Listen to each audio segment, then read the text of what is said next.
Using these techniques will allow you to get a good base white, the solid basic foundation of all good prints. Today I want to talk about base white. Everybody wants a good base white, an underbase, a first down, whatever you want to call it, whatever terminology you use.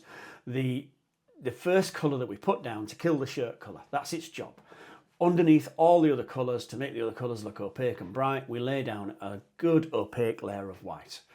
Now, people have asked me what's the secret, how do we get a good white, what do we do, how do I get my whites, my prints to look perfect? It's really simple. It all starts at the screen. A good screen gives a good print. It's as simple as that. If we have low tension, we're going to get a bad result. So we're going to have good high tension screens. Anything above 22, 24 newtons is perfect. Good mesh, picking the right mesh. Mesh count and mesh thickness are really important. They go hand in hand. And some people think that all 62s are the same. They're not. A 6248 is different to a 6260. The thickness of that thread dictates the size of the holes. We can still squeeze 62 threads in 1 centimetre, but if each thread is like spider silk, the gap between them is going to be bigger. If we squeeze 62 threads in and each thread is like a piece of rope, then the gaps between them is going to be smaller. So, good thin thread, open mesh, this will give us lots more ink. At least 30% more ink can come from using a thinner thread, which is what we want. More ink, but we want to keep the detail. When we coat the screen, we want to coat with an emulsion with high solids. Why? Because I want a lot of emulsion on there. I'm not interested in a very thin layer on a 90 or a 120. I want a good thick layer of emulsion. The coating technique that I prefer is 2 and 1 coat. So basically, I'm going to start my coating with 1 coat on the ink side. I'm going to flip the screen around. I'm going to put 1 coat on the shirt side. I'm going to flip my screen around again. I'm going to put 1 coat on the ink side. This means that the last coat pushes all the emulsion to the shirt side. Speed of coating, I've got my own technique. I like to count 5 elephants. That's 5 elephants from the bottom of the screen. Elephant 1, elephant 2, elephant 3, elephant 4, elephant 5. That's a good coating speed for me. When we talk about EOM, we want a good high EOM. What is a good high EOM? Ask anybody, they'll tell you a different number. Getting the numbers, my bugbear. So right now, I don't use EOM. I use my back of my fingernail, I rub it along, and if I feel a ridge, that's me, I'm happy. I know that's not the most scientific method, but until I can find a good, reliable method of measuring EOM, I'm sticking with my fingernail. When we get to ink choice, there are 3 distinct, different white inks. Now, if you ask the ink companies how many white inks there are, they'll give you a list longer than the list of people who don't know how to use them. My 3 basic whites are a cotton white, which has no dye blockers in it whatsoever. It's usually cheap and cheerful.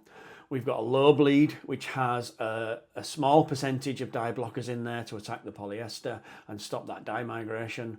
And a poly white, which is a high percentage of dye blockers, which is suitable for a high percentage of polyester in the substrate or in the garment. I will lead on to another video which explains all that, but for now we'll just stick to the 3 different types. On press, when we get to press, we've got choices to make: squeegee choice, angle choice. My first squeegee choice is going to be a 65, 90, 65. That's my favourite. I like it because it doesn't bend under the resistance of the plastisol. The 65 gives me the opacity that I want. Angle, I've got available between 5 and 30, so I'm going to pick 15 to start with. It's pretty middle of the road, pretty vanilla, but it's a good starting point. Pressure and travel, these need to be set to minimum. Okay, Tony, what's minimum? Well, make it fail. Wind that pressure back until it doesn't print. That's your failure point. Make note of that failure point and add slowly some bars. Travel, that's the distance that the squeegee actually travels. Or squeegee height, I've heard it explained as. What's the minimum height I can use? Well, make it fail and find the minimum and then add 1 millimeter to it. It's dead simple. Find the minimum, add to it.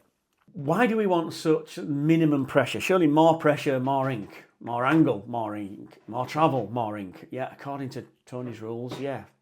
But in this case, we want to sit this ink on the top of the fabric.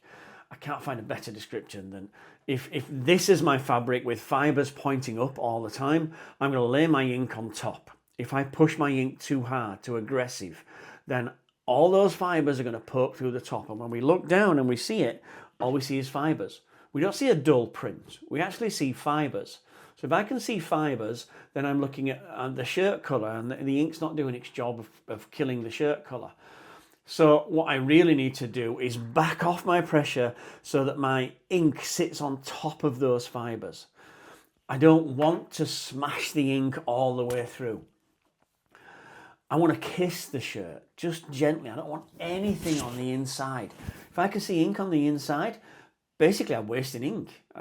Nobody sees the inside of the shirt. It's on my palette, it's on the inside of the shirt. It means I'm smashing it through. Use a little bit of finesse, back off, find your minimum.